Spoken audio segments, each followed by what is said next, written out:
Did we have race manipulation at the end of Sunday's race at the Roval with Cole Custer and Alex Bowman? We'll get into that. NASCAR appears open to settling, and they're asking the courts for some help to find a settlement. And we'll talk about the viewership from this past weekend's race at the Roval. Welcome back to Break Hard. I'm Matt. I'm not sure if you can actually see it or not, but in case you can, and people always like to comment about my hair or whatever else is happening here, nothing about my hair. I walked into a tree branch this morning on my dog walk about 6:45 in the morning. It was dark out, walking through the park in our neighborhood. Looked down at my watch to hit record walk, because you like to track your steps. And when I looked up from that, walked right into a tree branch. I'm 6'5", branches hang low. It was raining on Tuesday morning. Got me right here underneath the eye, crossed the bridge of my nose, and then got me in the cheek area as well. Not ideal, but in case people were going to ask questions about it, I felt like we should maybe talk about it here in case you can, in fact, see it. I'm not really sure if you can or not, but let's get into what we want to talk about today. And we're going to start off with possible race manipulation at the end of Sunday's race at the Roval. Say it isn't so. Once again, we are talking about race manipulation. It is honestly one of the more annoying things that we have to talk about, and it's a byproduct of this elimination style format, especially when OEMs are working so closely together like they currently are. Obviously, as you all know, the end of Sunday's race came down to a battle between Joey Logano and Ross Chastain for that last spot into the round of 8. Logano needed points, Chastain needed points, and then it all came down to basically being a 1-point race there at the very end. And, well, when there is one OEM on track, there's other OEMs on track, other teammates, OEM teammates that is. And we'll start off with the Cole Custer aspect of this, because Cole Custer driving the 41 car, Ford, obviously, he is behind Joey Logano as all of this is unplaying late in Sunday's race. And as he's going through with a couple of laps to go in this race, he has fresher tires than Logano. He probably had the pace to potentially pass Logano. We don't know. We don't know if he actually could have passed him or not, but it appears that he had the opportunity to do it if he wanted to. And in the closing laps, presumably somebody on the pit box radios Andy Houston, who is the spotter of the 41, and says, "Andy, you got your watch on." Now, I'm guessing here, that they're referring to an Apple Watch, a smartwatch of some sorts. There's a pause, and then Andy keys up the mic, and he says, "Nice and easy here, bud, nice and easy." And then a few seconds after that, as they're about to get into the hairpin, back out onto NASCAR Oval Turn 1, he says, "We can save our tires for a late race restart."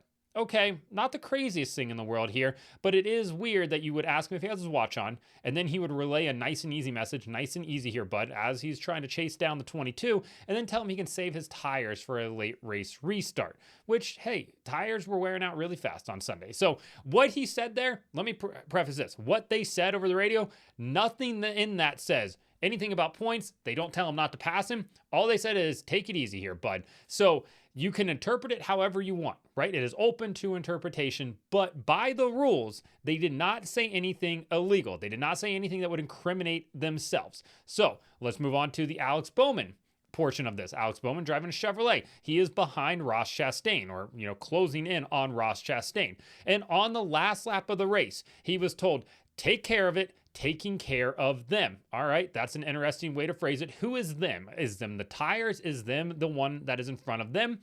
Again, open to interpretation. Then as they're going back out onto the oval from the hairpin, he is told, "Easy with it, take care of your tires here." It is the last lap of the race. They have taken the white flag. The leader has taken the checkered flag. There cannot be a restart. What is he taking care of his tires for? He clearly had better tires than the one car. He clearly could have passed the one car, because getting in the backstretch chicane, boy, does he let off pretty early. Getting in the front stretch chicane, man, does he really roll in there with not as much intention as he had earlier in the race. He's also told once again, as they're going down the backstretch, to take care of your tires. Why are we taking care of tires on the last lap of the race? Again, let me preface it by once again saying that what they said over the radio, none of that is illegal. It is all very much open to interpretation. It is questionable. Why are you telling him to save tires in the last lap of the race? Why does it matter at this point? Unless you've got a tire situation like Shane Van Gisbergen, where you're smoking it coming off the corners, I don't really know what you should do here. And then to hear him roll out of the throttle as early as he did down the backstretch, it opens it up for questioning. But they didn't say anything legal. So did they manipulate it? By the rules? By what was laid out after Martinsville last year? No, not necessarily. Did they in the court of public opinion? Maybe. There's certainly people out there that think that they did. And I think it's open to interpretation. Like I said, by the rules, they did nothing wrong. They did nothing wrong whatsoever. But you're under the microscope here. You say some questionable things on the radio. You're saying save tires on the last lap of the race. You're saying take it easy here, bud. It seems like it's coded. It seems like it's coded. Now, hey, again, just my opinion. Not sure if that is what was going on here or not, but there's certainly open to interpretation. The good news about this is we get to do it once again at Martinsville in 3 weeks' time. Like, it will absolutely happen again. We all know it. We all know it's going to happen. And yeah, we'll see if there's going to be another situation here. And if there is, NASCAR absolutely has to come down heavy because it's getting ridiculous. Now, there's going to be the argument that, yeah, this happens in a 36 race format as well. And I don't know. Obviously, like, you can fix it. Any sort of format you can fix. You can manipulate it if you want to. I'm not saying that you can't here. But when this elimination style playoff format came along, it makes it a lot more evident when it's being fixed like this. And I know people are going to say, what about Shane Van Gisbergen giving up the spot to Ross Chastain at the end of the stage? That situation to me is a strategy move, not for a strategy to help the one car out, but a strategy to save the tires on the 88 because he was not going to pit during the break at the during the stage break. So that's more about just saving tires because he was just coasting at that point. But hey, you can make the argument for it as well. Just some questionable things being said over the radio that are open to interpretation if you want to really look into it. We have a big time NASCAR update. NASCAR is making a new move in their legal fight with 23XI Racing and Front Row Motorsports, and they appear to be very open to the idea of a settlement. On Monday, in a filing, NASCAR has asked the court to order a judicial settlement conference, saying, quote, order the parties to participate and appoint the magistrate judge assigned to the case or another judicial officer to preside over a conference to be scheduled at the convenience of the court. Basically here, the NASCAR wants the courts to step in and help them come to a settlement before this goes to trial on December 1st. Now, how do the teams respond? They went all Lee Corso. Hey, not so fast, my friend. They would like to keep with the current mediator that they are using. These two sides have been meeting with a mediator, and it hasn't gone well from what we've heard, but they've been trying to mediate this out and avoid going to trial. The current mediator is a guy by the name of Jeffrey Mishkin. He is the former chief legal officer for the NBA. He has been working with both sides to try to come to some sort of agreement. They have not had that happen yet. The teams would like to stay with Jeffrey Mishkin. NASCAR would like to have somebody appointed by the court to help them come to a settlement. NASCAR does say that both sides want a settlement, saying, quote, a settlement is an area where the parties are actually in full agreement. NASCAR would also like to resolve this case prior to trial. And of course, they want to settle this prior to trial. One, they have pressure from their team owners right now who do not want to see the charter system go away, which is why they penned those letters last week asking Judge Kenneth Bell, or telling Judge Kenneth Bell rather, that they would prefer if he did not dismantle the charter system because of the equity that it provides their teams. I mean, you're talking about 80 to 200+ million dollars being wiped out in equity for these teams if the judge does in fact get rid of said charter system. So they don't want to see that go away. And also NASCAR doesn't want to open their books up, right? We already did a little bit of airing of dirty laundry 2 months ago in court, and boy, did it make headlines. Boy, did it piss people off. And it had a lot of people talking afterwards. They don't want that to happen again. So they would like to come to some sort of settlement with the teams. The teams, though, fired back, and they said, quote, it seems NASCAR is not happy with the diagnosis and wants to seek a second opinion. Plaintiffs submit that starting over with a judicial officer who will have to learn the case background and the party's history is less likely, not more likely, to lead to a resolution. And basically, NASCAR wants a judge here to mediate because they can explain the strengths of the argument, the weaknesses of the argument, and how it would sort of play out in court and see if they can come to some sort of agreement here. Obviously, Judge Kenneth Bell is the judge presiding over this. NASCAR would like to have somebody else appointed by the court here to help kind of guide them through it and help these two sides reach a settlement. Obviously, the teams seem to think that a court-appointed legal officer is a non-starter for them in a sense, but obviously feelings can change. We'll see what happens. Denny Hamlin posted a tweet basically saying, hold my beer. And yeah, it doesn't seem like it's any closer than it was before, but at least NASCAR is at least publicly saying that they're open to a settlement.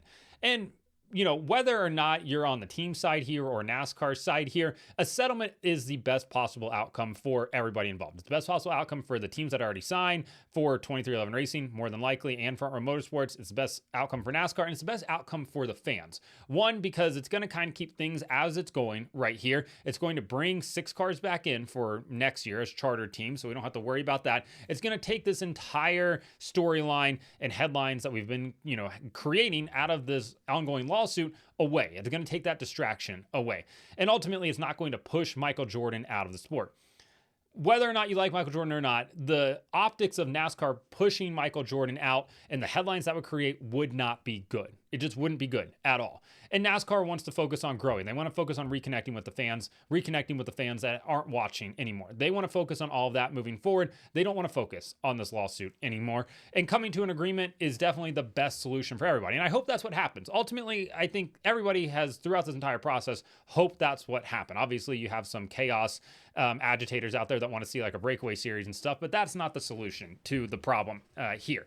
So I think at the end of the day, cooler heads will likely prevail. I would be surprised if it goes to trial in December now. I know I've gone back and forth on this because, listen, these two sides don't like each other. Like, they just straight up don't.